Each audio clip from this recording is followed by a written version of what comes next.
নজর রাখবো পরবর্তী সংবাদে। আবারও চুরির ঘটনা, এবার অভিযোগ উঠে আসলো জয়পুর থেকে। জানা গেছে যে একটি বাড়ি থেকে জলের মোটর যাবতীয় জিনিসপত্র চুরি করে নিয়ে গেছে এবং এলাকাবাসীর হাতে আটক হয়েছে সেই চোর। তাকে আটক করে পুলিশের হাতে তুলে দিয়েছে জয়পুর এলাকাবাসী। এবং তাই নয়, একই সঙ্গে জানা গেছে যে সে বেশ কয়েক বছর যাবত এই এলাকা দিয়ে চুরি করে চলেছে বিভিন্ন বাড়িতে। আজ তাকে হাতে নাতে ধরতে পেরেছে এলাকাবাসী এবং তারপরে তাকে উত্তম মধ্যম দিয়ে পুলিশের হাতে তুলে দিয়েছে। সংশ্লিষ্ট এলাকাবাসীর কি বক্তব্য রয়েছে শুনুন।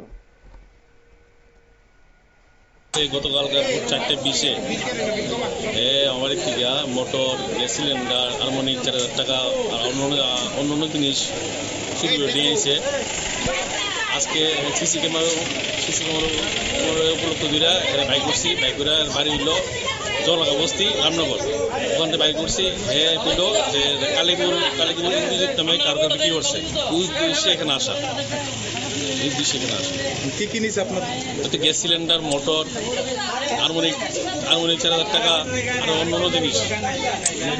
গতকাল কি করছে? গতকাল ভোর 4:20 পুলিশে জানাইছেন না? পুলিশে কালকে এফআইআর করে রাখছে। কোন জায়গা থেকে আটক করেছে? এটা তোমার জয়পুর থেকে করো। জয়পুর এই এলাকার লোকাল? হ্যাঁ লোকাল। আপনার নামটা? আমার নাম সোহেল হোসেন রনি। আপনার এলাকাতে এরকম কয়টা বাড়িতে চুরি হয়েছে?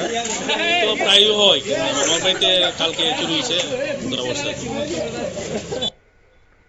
আপনারা শুনলেন সংশ্লিষ্ট এলাকাবাসীর অভিযোগ, অর্থাৎ দীর্ঘ কয়েক বছর যাবতই সে এই এলাকা দিয়ে চুরি কাণ্ড চালিয়ে যেত। রাজধানী আগরতলা জয়পুর এলাকাতে ফের একবার সে চুরির ঘটনা সংঘটিত করেছে, এমনটাই অভিযোগ রয়েছে। তবে প্রশ্ন উঠছে, এলাকাবাসীরা যেখানে তাকে ধরতে সক্ষম হয়েছে সিসিটিভি ফুটেজ দেখে, সেখানে পুলিশ কি করছিল, কেন এতদিন যাবত তাকে ধরতে পারেনি? এমনটাই গুঞ্জন কিন্তু ইতিমধ্যে গোটা এলাকা জুড়ে সৃষ্টি হয়েছে। নিয়ে নিচ্ছে ছোট্ট একটি বিজ্ঞাপন বিরতির সঙ্গে থাকুন।